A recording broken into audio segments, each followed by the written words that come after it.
Good afternoon, everyone. I'm going to be talking about a hot topic in the U.S. right now, so if you feel uncomfortable at any time or now, feel free to step out during the presentation.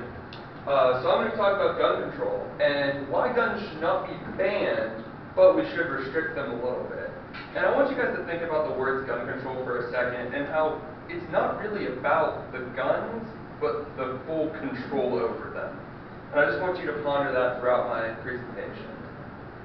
So an overview of what I'm going to be talking about today, I'm going to be talking about, should certain firearms be banned? I'm going to give a little feedback in what the Second Amendment is and what it stands for, and then what things we can change as a society and try to push for legislation that could kind of meet us in the middle instead of being far right or far left. So when I asked on the survey what civilian firearms should be banned, 46% said the semi-automatic rifle, 23% said semi-automatic pistols, and then 53% of you said none of the above. And I think that might be an area thing since we're in Western PA. A lot of us have grown up with firearms and used them a lot. I think that's what really feeds into this. So the ban of firearms. So if you look at these graphs on the side, I'm going to start off with what people who are trying to ban certain firearms talk about typically is how many deaths are in the U.S. and how much is contributed by firearms. Well, if you look at this first graph here, which is from 2014. I could not find one from a newer year that would really show what I needed it to show properly. You can see that 21,000 of these deaths are by suicides, and then homicides make up 11,000, which 14 died in a mass shooting. Now, if you replace that 14 with the 59 that died in Vegas, that number still doesn't even get close to the suicides, and that doesn't even make up most of the deaths. And then if you take a look down here, most people want to ban the AR-15. That is the one that's the hot topic right now. However, the majority of these murders are done with handguns, and that's something people aren't typically talking about. So you can see how people are more focused on what is being pushed at the moment and not looking at the real data. Now, some uses for firearms, shotguns, and I grew up with firearms and everything, so I know a little bit about this. Shotguns are used for self-defense, target shooting, and killing pests, along with rifles. Handguns are usually just competitions and self-defense, and then the semi-automatic rifle is all three again. And we have an AR-15 at my house. I grew up on a sheep farm, and when we were growing up, we actually had to use our AR-15 to kill a coyote because it ended up getting in with our sheep, and it was attacking one of them. And the only option we had was to use that, because if we used a bolt-action rifle, we had one shot and it'd be gone, and it would probably come back again.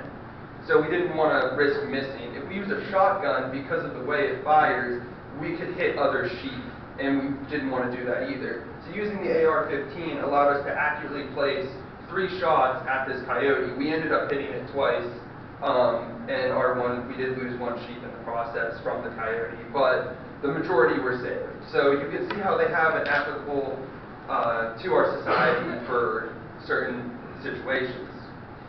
So in the survey, I asked about the Second Amendment, if you guys think it needs to be updated. Now, I got a very even graph here across the yes, no's, and maybes. I was kind of shocked by that, but I'm going to go ahead and talk about it a little bit.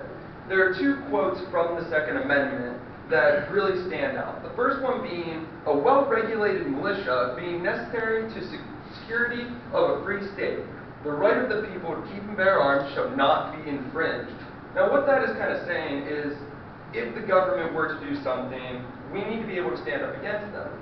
Now this does fall back to, the British coming over and we need to stand up against that government. However, it is still applicable today, because if someone were to get into power and create a dictatorship or anything like that, we the people need to be able to stand back.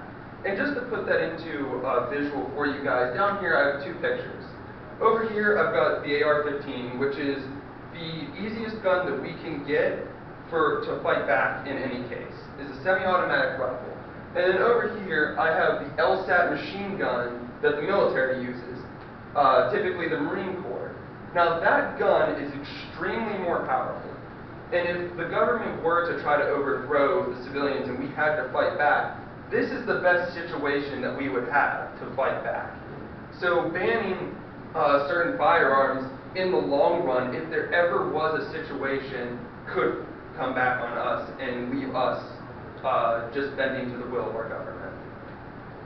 The second one is the right for the people to keep and bear the arms. That really just says that, like, if you have the firearm, we should not be allowed to take it. And that's something that should not be changed. It's like, if you own something, we can't take it from you. So, again, to the survey, I asked, when a shooting occurs, is the firearm to blame or the person to blame? 76% of you said that the person was to blame, and that's going to fall into a topic I'm going to bring up here in a second. So, what should be changed? Now, I was thinking, going into this, I always want to meet in the middle. I don't want firearms to be taken away, but I know that we have problems in the U.S. today, and I know everybody's not happy right now. So, things that I personally want to change to meet in that middle is a ban on bump stocks, which, by the Washington Examiner, is a technique that uses the recoil of a semi-automatic firearm to shoot multiple rounds. Now, this does make a semi-automatic firearm close to a fully automatic firearm as far as fire rate goes. However, it makes you widely inaccurate when using it because you can't have a proper hold on the weapon. But there's no real applicable use to our society for this. So taking that away would both make some people happy and not really take anything from others. A ban on magazines that holds more than 15 rounds. 15 rounds is a pretty high capacity for a magazine, but they go much higher.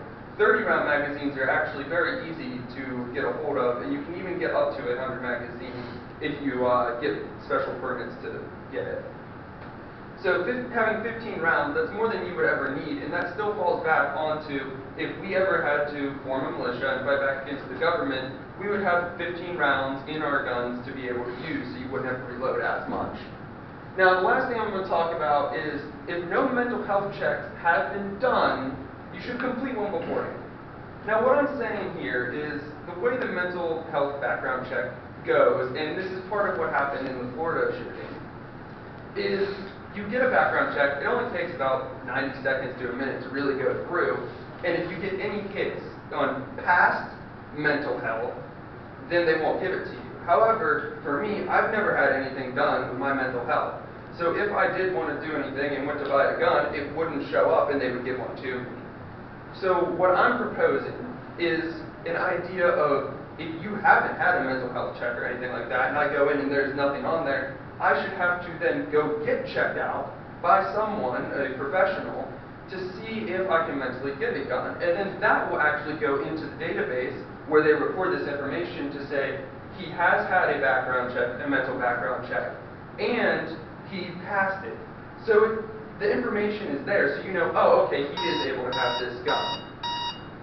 And so in conclusion, current civilian firearms should not be fully banned. The Second Amendment is not out of date, and we should try to reform gun control and meet in the middle and not go far to one side. Are there any questions? All right, thank you.